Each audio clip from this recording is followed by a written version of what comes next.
ऐसी है जो मोदी सरकार के बारे में कुछ कहना चाहती है और मोदी सरकार से ने क्या क्या उम्मीदें थी। फिलहाल तो उन उम्मीदों पे फिर गया है पानी, चल गया है पीला पंजा। क्या नाम है आपका? अनीता। अनीता जी, मैं देख रहा हूँ कि आप बहुत गुस्से में हैं, क्या वजह? गुस्से होगी नहीं, हमारी सारी खेती चलेगी। अब रहने भी नहीं दे रहा, 2 दिन की मोहलत नहीं दे रहा, कहाँ जाएंगे हम बताओ। बताया जा रहा है आपका सामान जो वो कह रहे वो उसको भी उठा के ले जाएंगे। उसको उठा के ले ही जाएगा, नहीं ले जाएंगे तो ले जाएगा भर के। वो तो अभी भी बोल के गया है। तो मोदी जी से क्या गुहार लगाना चाहिए? क्या गुहार लगाएंगे भैया, अब तो काम हमारा बिगड़ गया, अब तो उससे कहना बेकार है। अब कुछ नहीं हो सकता मतलब? कुछ नहीं होगा। आपको कोई नोटिस दिया था? कुछ नहीं दिया, मैं तो पहले बाद में 2 दिन का दिया था नोटिस, 2 दिन के बाद आ गए लेके। 2 दिन में क्या कर लेंगे खेत वाले, क्या कर लेंगे हम लोग। बताया जा रहा है कि हाई कोर्ट में केस चल रहा था इसका, तो चल रहा था, उसके बावजूद भी इतना बड़ा एक्शन ले लिया। बाद में भी ले लिया। रेखा गुप्ता जी मुख्यमंत्री है दिल्ली की, क्या संदेश देना चाहिए? अब दो ना भैया, कुछ मत करो, हमारी समझ में अनीता जी का जो है वो कुछ कहना नहीं चाहती। वो इतनी बेबस हो चुकी है, इतनी लाचार हो चुकी है कि वो कैमरे पे आने को लिए तैयार ही नहीं थी। पहली बात तो उन्होंने कहा कि हम तो बर्बाद हो ही गए। अब इनको कोई आबादी का लगता है कि कोई रास्ता है, कुछ होगा, समस्या का समाधान दिखता है? अब कोई समस्या समाधान नहीं है। अब क्या होगा? कुछ भी नहीं होगा। वो तो पहले वाले पल्ली तरफ रहते थे, उधर भी उन्होंने ऐसे खाली करा लिया था, उधर से इधर आ गए थे। इधर भी 2 दिन भी ना लगने दिए, इधर तो भी नहीं दे रहा है। और क्या ये भगा रहा है, तुरंत ही भरो सामान, भगो। बताओ, ये हम ही रह गए अकेले। अब वो भी हम भी खाली कर देंगे कल। बताया जा रहा है कि पीने का पंप तक उखाड़ दिया, सब चीज उखाड़ दी उन्होंने। मतलब हालात इतना मजबूर कर दिए, ये अपना आप चले जाए। तो अपना आप पानी जाएगा। अब आप अब घर जाएंगे गाँव के लिए। कितने समय आपने यहाँ दिल्ली में बिताया? यहाँ हो गए 20 साल करीब। सब्जियाँ दी लोगों को आपने, ताजी ताजी स्वस्थ रहे, ताजी सब्जियाँ बोए, फूल बोए जो मंदिर में चढ़ते। अब यहाँ पे क्या होगा? अब कुछ नहीं हो, अब जंगल हो जाएगा यहाँ, और क्या रहेगा? जंगल ही रहेगा खाली। लटकी हुई मोदी को दिखाने के लिए, लाशें मिलेंगी लटकी हुई मोदी को दिखाने के लिए। हमारे साथ है देश के किसान, वो किसान जिनको इंद्रप्रस्थ से यहाँ पर भेजा गया कि आप वहाँ खेती बाड़ी कीजिए।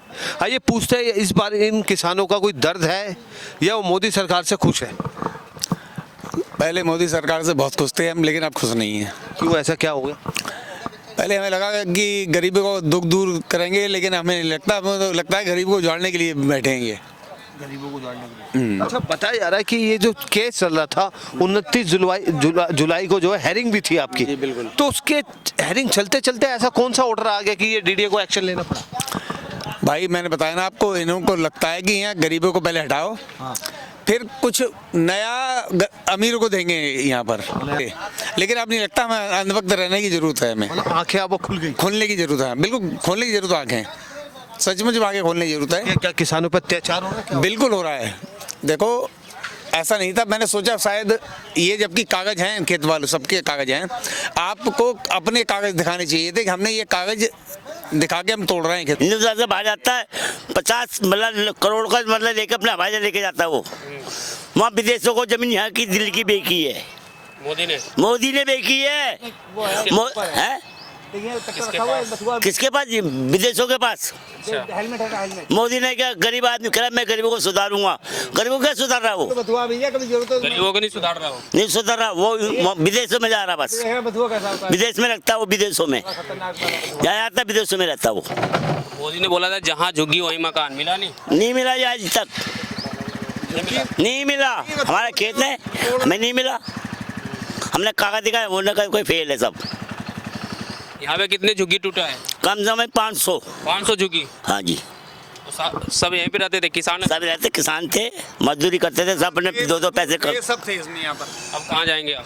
हम कहाँ आएंगे? हमारे क्या, हम तो कटोरे भीख मांगेंगे या मोदी की वहाँ पे बैठेंगे या वो रेखा गुप्ता के? कहाँ जाएंगे हम? कोई रास्ता नहीं रहा। अब हम 60 साल की उम्र हो गई, हमें कोई नौकरी मिल लगा रहा, हमें कोई नौकरी मिल लगा रहा। क्या करते थे यहाँ पे? पैसे भी नहीं। हम तो खेती करते थे, थोड़ी बहुत कर लेते थे। 14-12 साल से नौकरी एक भी दी हो। हमारे बच्चे पढ़े लिखे, हमें कोई मजदूरी नहीं। ये पट्टा दिया सन 62 में कि बदला है ना। हमारे लिए कोई नहीं सुनी इन्होंने हमारी कोई नहीं सुनी। हमें तो लठ मार के और भगाया गया है। यहाँ पे जितने खेत हो तो उजाड़ दिया गया। उजाड़ दिया, अब क्या करें बताओ? कोई रास्ता नहीं दिख रहा आपको? आपको दिखा, हम तो कटोरे भी मांगे, रेखा गुप्ता के जाएंगे, वो कहाँ जाएंगे? वही हमारी वो है मुख्यमंत्री अन्नदाता। रेखा जी से कुछ कहना चाहेंगे, गुहार लगाना चाहेंगे? हाँ जी, रेखा गुप्ता से क्या कहें? उनके पास गए, उन्होंने कहा तुम 9 साइज में हो। 9 साइज क्या करेंगे हम? 9 साइज क्या करेंगे हम इनकी? दोस्तों ये वो चूल्हा था जिस पर रोटी बनती थी और श्रीमान जी हमारे साथ है। आपने अपना जीवन यहाँ बिताया है, आखिर पूरी वजह क्या थी ये बताइए। अब क्या करें बताओ आप। आइए देखिए, मैं आपको एक चीज और दिखाता हूँ। आइए, क्या नाम है आपका? देशराज सैनी। देशराज सैनी जी, ये देखिए, ये पलंग हुआ करता था। यहाँ बैठिए, एक बार बैठने की बच्चे- कोशिश कीजिए। बच्चे उस पे बैठते थे हम। ये देखिए, इस पलंग पे आप सो तो नहीं पाएंगे। क्या हुआ था आखिर, पूरी जानकारी दीजिए, क्या हुआ? जानकारी है तो ये कह रही जो गवर्नमेंट अरे गवर्नमेंट ये क्या कर रही है, गवर्नमेंट दुनिया बसा रही है। और ये कह रही है हमारे खेती डीडीओ अरे डीडीओ पहले हमें तुम्हें तो डीडीओ कहाँ से आ गई। देखिए पर देशराज जी, ये तो मानते हैं कि ये कहीं ना कहीं ये लोग जो रह रहे थे अवैध तरीके से रह रहे थे। अबे इन्होंने कोई रजिस्ट्री तो करा नहीं रखी थी, कोई फ्री होल्ड भाई हमारा प्लॉट है यहाँ पे, ये मानते हैं आप? आपकी बात मानते हैं, ऐसा है। देखो पहले बड़े बुढ़े थे, पढ़े लिखे थे नहीं, अब पढ़े लिखे हो गए जी, अब डीडीओ हो गई। पढ़े लिखे होते तो कागज बनवाते, उन्हें पता ही नहीं है दिन दुनिया का। आज तो दुनिया में जब बस रही है तो सब बच्चा जानता है। तो अब उन्हें पहले पढ़े लिखे होते, तो अब पढ़े लिखे नहीं थे। तो अब आप डीडीए से क्या अनुरोध करना चाहेंगे? अब क्या करें, ना तो कोई ड्यूटी है ना नौकरी है। उजाड़ दो तो उजाड़ दिए तो उजाड़ दिए, अब ये दोबारा यहाँ बसने की फिर दोबारा तैयारी करेंगे? तैयार करेंगे, फिर बुलडोजर लाएंगे तो फिर बसे ही ना, इससे अच्छा तो है ना। अब वो तो बात ठीक है ना। 1962 से ये जमीन जो है लीज पे थी, खेती बाड़ी के लिए मिलती थी। आप देख रहे हैं पूरा घर अस्त व्यस्त हो गए। ये बच्चा, ये देखिए, इसके जो छोटे छोटे सपने थे वो अधूरे रह गए। क्या नाम है बेटा आपका? राहुल। आप स्कूल जाते हो? अब स्कूल जा पाओगे? अब नए स्कूल में दाखिला लेना पड़ेगा क्योंकि यहाँ से आपका आशिया ना सरकार ने उजाड़ दिया है। चलिए भाई साहब से बात करते हैं। भाई साहब क्या नाम है आपका? अवनीश कुमार। मैं देख रहा हूँ कि आपकी आंखों में आंसू है और पूरा घर उथल पुथल है। वो बर्मा, ये देखिए, बर्मा जो ये था, ये सनी देओल ने उखाड़ा था एक फिल्म में, गदर में, ये देखिए। और अभी ये बर्मा फिलहाल गवर्नमेंट ने उखाड़ दिया है। ये कुत्ते भौंक रहे हैं क्योंकि कोई बात नहीं। भाई साहब ये देखिए, बर्मा तक उखाड़ दिया। बर्मा उखाड़ दिया, सारा ही सामान सब तोड़ ताड़ के कर दिया बराबर। कितने सालों से आप यहाँ रह रहे थे? 20 साल हो गए। अब आप कहाँ जाएंगे? अब कोई पता नहीं कहाँ जाएगा, कोई पता नहीं। 2 बच्चे हैं, एक लड़का है, लड़की आपकी धर्मपत्नी है। अब कहाँ जाएंगे? अब देखो जहाँ भी जाएंगे कुछ ना कुछ तो करना पड़ेगा। कुछ ना कुछ करना पड़ेगा। बिल्कुल। अपने जीवन के 20 साल इन्होंने बिताए और मजे की बात है कि ये बिजली का उपकरण देखिए, यहाँ से सोलर था, ये चूल्हा था। अब ये बेचारे जाए तो कहाँ जाए? अब ये गुहार लगा रहे हैं डीडीए से। और भी हम लोगों से चर्चा करेंगे। देखिए, महिला है, आंखों में आंसू है। क्या नाम है आपका? आरती। आप अपने बच्चों को लेकर अब कहाँ जाएंगे? अब जो कोई पता नहीं, पैसा वैसा हो तो गांव चले जाएंगे, ना कहाँ पे ना किराया तो कमरा किराया नहीं मिलते हैं, पैसा वैसा नहीं, जब कहाँ पे रही कहाँ ना रही पता नहीं। चलिए, अब ये कह रहे हैं कि हम अपने गांव चले गए वापस। कौन से गांव से आए थे? अब यूपी से बनाऊंगा। यूपी से आए थे और ये यूपी वापस जाने की तैयारी कर रहे हैं, पलायन कर रहे हैं यहाँ से, क्योंकि पूरा इनका जो है घर जो था वो पूरा उजाड़ दिया है। और यहाँ तक मैं बता दूं कि खाना बना हुआ तैयार था, अब इन्हें खाना खाने का भी समय नहीं मिला और रिक्शे में इन्होंने अपना सामान रख लिया, जाने की तैयारी ये कर रहे हैं। बहुत चिंता का विषय है। चिंता का विषय ये है कि ये लोग ये भी मानते हैं कि ये अवैध रूप से यहाँ रह रहे थे। ये ज़मीन मिली थी लीज पे खेती बाड़ी के लिए, ये भी मानते हैं। अब सरकार ने एक बड़ा एक्शन ले लिया है। हमारा सवाल ये बनता है, जब ये लोग रहते हैं पहले दिन, तब क्यों नहीं हटाया जाता? क्यों जी? पहले हम इंद्रप्रस्थ थे, जब 22 मंजिल कोठी है, उसके बदले में यहाँ जमीन दी थी। हमारे कागज नहीं बनाए इन लोगों ने। पढ़े लिखे बड़े बूढ़े हैं नहीं, मेरी भी उम्र आज कम से कम 70 साल की उम्र होने को आई। चिंता का विषय है, बहुत चिंता का विषय है। वहाँ के बदले में जमीन यहाँ दी थी, विश्वास दिया था बड़े बूढ़े, बड़े पढ़े लिखे तो थे नहीं। आज पढ़े लिखे हो गए, आज इनके ड्यूटी होगी।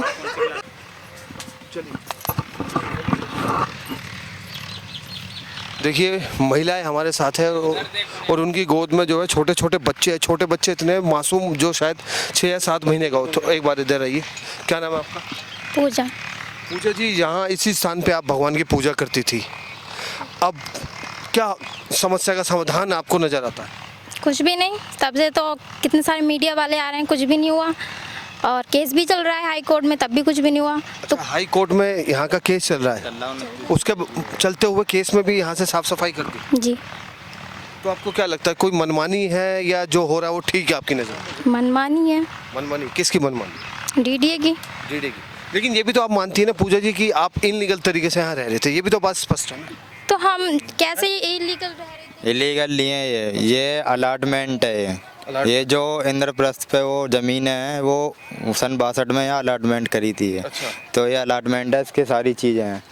तो आप लोगों ने अब आगे जो केस में अपना पक्ष रखा है, जब केस चलता है तो आपने पक्ष रखा अपना? सब रखा हुआ। तारीख है 29 जुलाई की।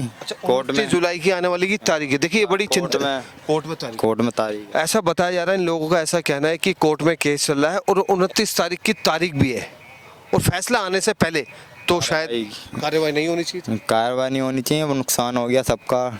जो फसल बोई थी, मैं देख रहा हूँ कि गेंदे के फूल, कमल के फूल, आलू, सब्जी सब आपने सब बोते हैं, फिर भी नुकसान हो गया है। देखो ना, पूरे खेत उजाड़ दिए। एक तरफ हमारे देश में कहा जाता है जय जवान जय किसान, और जब किसान अनाज पैदा करता है तभी हम लोग उस अनाज को खा के अपने जीवन का गुजर बसर करते हैं।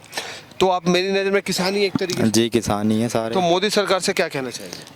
क्या कहना चाहें, ज़मीन है सारी जो छीन ली हैं, अब क्या ज़बरदस्ती ले रहे हैं, मान ही नहीं रहे कोर्ट की। अब आप कहाँ जाएंगे? अब जा रहे हैं गांव, जा रहे हैं अपने गाँव। कहाँ है आपका गाँव? ये यूपी में। यूपी। अच्छा, ये कह रहे कि वापस अपने गाँव जा रहे, क्या आप भी ऐसी हालात से गुजर रहे? और क्या, यहाँ पे सारे लोग ऐसे हालातों से गुजर रहे हैं। सारे लोग भग गए, हम 2-3 लोग ही जुग्गी वाले बच्चे हैं बस। आधे से ज़्यादा लोग चले? सारे ही लोग चले गए, बस 2 ही लोग बचे हैं, 2-3 लोग। और बोल रहे हैं कि सामान सारा ले जाएंगे अगर आप लोग यहाँ से नहीं गए तो। अच्छा, देखिए बड़ी चिंता की बात है। इनको कहा जाता है, इनको ऐसी वार्निंग दी जाती है कि अगर आप अपने यहाँ से सामान नहीं ले गए तो ये सामान भी ले जाएंगे। ऐसा ना हो कि इनको भी ले जाके कहीं बंद कर दे। हाँ, वो तो धमकी भी देते हैं, ये तो मंदिर तोड़ने तक की धमकी दी है। अच्छा, अगर आप यहाँ से आज या कल में नहीं जाते तो आपका सामान और आपको सब कुछ ले जाएंगे, धमकी देते हैं मारने तक। जी क्या कुछ कह रहे थे आप? मैं बोल रही हूँ, मतलब काफ़ी लोगों का सामान भरने भी लग गए थे। हाँ, तो उन्होंने रिक्वेस्ट की कि हम चले जाएंगे यहाँ से, तब गए उनका सामान। आप लोगों को कोई नोटिस दिया गया? कोई भी नोटिस नहीं है सर। रात में चिपका के चले जाते तो हम सब तो खाना वाना बना के सो जाते हैं। मंदिर के पास में चिपका के चले गए। उस टाइम नवरात्रे वगैरह चल रहे थे। वार्निंग दी गई कि आप यहाँ से अपना सामान हटा लीजिए, जिसको तोड़ा नहीं, अगर ऐसा बताया तो हम फसल पहले से नहीं करते ना, पूरा खेत भरा पड़ा था, ऐसे जोत के चले गए सब। बड़ी गहरी बात है कि अगर आपको ऐसा पता होता तो आप फसल भी नहीं बोते। पहले आपको बोलना चाहिए ना, 1-2 महीने पहले बता के जाओ, लेकिन नहीं, रातों रात चिपका के गए, सुबह बिल्डोजर लाके यहाँ पे काम करने लग गए अपना। पीला पंजा गवर्नमेंट का यहाँ चल रहा है, क्या कहना चाहेगी? पीला पंजा सही चल रहा है? बिल्कुल सही नहीं चल रहा भैया, नहीं चल रेखा गुप्ता जी दिल्ली की मुख्यमंत्री, उनसे क्या संदेश देना चाहिए? मैं यही बोलना चाहती हूँ, बीजेपी सरकार से हमें ये उम्मीद तो थी नहीं। जब हमने वोट दिया था तो यही सोचा था कि हमारे लिए कुछ करेंगे, लेकिन इतना बुरा करेंगे तो ये नहीं पता था हम लोगों को। स्थानीय जो विधायक है वो आए यहाँ पर? यहाँ पे कोई नहीं आया, कोई भी नहीं आया, दिल्ली कुछ भी नहीं। सबके पास गए थे, कोई नहीं आया। तो दोस्तों बड़ा चिंता का विषय है। ऐसा इन लोगों को कहना कि कोर्ट में केस चल रहा है, 29 तारीख थी कोर्ट की और इन लोगों ने फसल भी बो रखी थी। ऐसा इनका कहना कि नोटिस नहीं दिया गया, नोटिस मंदिर पे या बाहर चिपका दिया गया। अगर इन लोगों को नोटिस दिया जाता तो शायद हो सकता है समय पे अपना सामान हटा लेते और ये जो फसल जो नष्ट की गई है उस फसल को नष्ट ना किया जाता। ऐसा बताया जा रहा है कि यहाँ पर एक ग्रीन जोन बनाया जाएगा। तो ये भी फसल थी, फसल को हटाने का क्या कारण हो गया कि फसल भी हटा दी? ये भी तो ग्रीन जोन ही है, इससे क्या, फूल देख लो ना तुम, गुलाब के फूल होते हैं, गेंदा होता है, हरी सब्जी होती है। सब पे पीला पंजा चल गया। सब पे पीला पंजा चल गया है वो ना, खड़ी फसल में चल गया, बराबर कर दिया पूरा। खड़ी फसल यहाँ से नष्ट की गई है पूजा जी, और गवर्नमेंट एक तरफ कहती है कि किसानों के लिए हम बहुत सुविधाएं देती है, उनके लोन तक माफ़ किए जाते हैं, उनको सब्सिडियाँ दी जाती है, और एक तरफ फसल नष्ट की जाती है। तो वही तो है कि एक तरफ कहते हैं कि सब अच्छा करेंगे और एक तरफ बुरा करते हैं। ये उल्टा ही तो कर रहे हैं दोनों तरफ से, उल्टा हो रहा है। और क्या। जो लोग और भी अवैध तरीके से आसपास रहते हैं, क्या उन पे भी लगता है कि गवर्नमेंट एक्शन लेगी आने वाले समय में? जो रह रहे हैं अवैध तरीके उन पे करे, कोई हम मना नहीं कर रहे हैं, पर जो नहीं रह रहे हैं उनको तो देखे सरकार। अब वहाँ पर हाई कोर्ट में ऐसे तो हमने नहीं डाला होगा, हमारे पास डॉक्यूमेंट है तभी तो डाला है केस। अगर नहीं हो तो कैसे डाल देते वहाँ पर केस? और हियरिंग चल रही है तो उससे पहले इन्हें ऐसा करने की क्या ज़रूरत है? जब तक केस में कुछ देते नहीं है, कुछ आते नहीं है, तो उससे पहले तो कुछ करना बेकार है ना। दोस्तों बड़ी चिंता की बात है, हेयरिंग चल रही है, 29 जुलाई को उनकी सुनवाई है, उसके बावजूद प्रशासन ने यहाँ पे एक सख्त कदम उठाया है, पीला पंजा चल रहा है, बुलडोजर 1 नहीं 2 नहीं 3-4 बुलडोजर है और फसल को नष्ट किया जा रहा है। ये बड़ा चिंता का विषय है। इन लोगों को कोई अल्टीमेटम नहीं दिया गया, कोई नोटिस नहीं दिया गया। अब ये लोग बेघर हो चुके हैं और उनको चेतावनी दी गई है कि अगर आप अपना सामान यहाँ से नहीं हटाएंगे तो सामान भी इनका ले जाएंगे। क्या ये लोग आतंकवादी है? ये किसान है, ये फसल उगाते हैं, आज की इस खबर के बारे में आपका अपना क्या कहना है? और किसान जो हमारे देश का अन्नदाता होता है, उनके साथ अगर ऐसी घटना घटती है तो बड़ी दुख की बात है। छोटे छोटे मासूम बच्चे अब ये लेकर जाए तो कहाँ जाए? ये सिर्फ अपने घर जाएंगे जहाँ से कुछ बारिश आ जाए, आंधी तूफान आ जाए, फिर क्या करेंगे? चलिए, अगर बारिश और आंधी तूफान आ जाए तो क्या होगा, ये बड़ा चिंता का विषय है। गर्मी है, आप धूप देख रही है, और आज का खबर बनाने का उद्देश्य ये है कि किसानों के साथ जो अन्याय हो रहा है उस बारे में आपकी अपनी क्या है? तोड़ देते हैं, पानी तक ना पी, बर्मा तक उखाड़ दिया क्योंकि ये लोग पानी तक ना पी पाए। हालात ऐसे बना दिए कि मजबूर हो जाए यहाँ से जाने के लिए। फसल नष्ट कर दी, पंप उखाड़ दिया, घर तोड़ दिया। अब तो जाहिर सी बात है, जब सारी चीज़ आप हमसे ले लेंगे सुविधाएं, तो हम अपने घर ही जाएंगे वापस। अब ये लोग बेचारे घर वापस जा रहे हैं और गवर्नमेंट से, दिल्ली गवर्नमेंट से उम्मीद लगा रहे हैं कि शायद इनके साथ अभी भी ऐसा ना हो, ऐसी अभी भी इनको एक अपेक्षा है। अब आने वाले समय में देखते हैं कि गवर्नमेंट यहाँ इनलीगल तरीके से जो कोई भी और आता है, क्या वो यहाँ बस पाएंगे या नहीं बस पाएंगे? मेरा सवाल बनता है, जब शुरुआत होती है तब क्यों नहीं होती कार्रवाई? और जब एक 20 साल 25 साल वो बिता देते हैं, उसके बाद होती है कार्रवाई। सन 62 से ये लोग रह रहे थे, अपने जीवन का लगभग इन्होंने एक हिस्सा यहाँ बिताया है। अब देखने वाली बात है कि इनको कहाँ कोई संरक्षण मिलती है, कोई स्थान मिलता है, बेचारे मजबूर होकर अपने घर जाएंगे। आज की इस वीडियो के बारे में आपकी अपनी क्या राय है जरूर बताइएगा। क्यों इस वीडियो को अगर आपको लगे कि इनके दुख को आप समझ पा रहे हैं तो इस वीडियो को शेयर जरूर कीजिए। जय जवान जय किसान।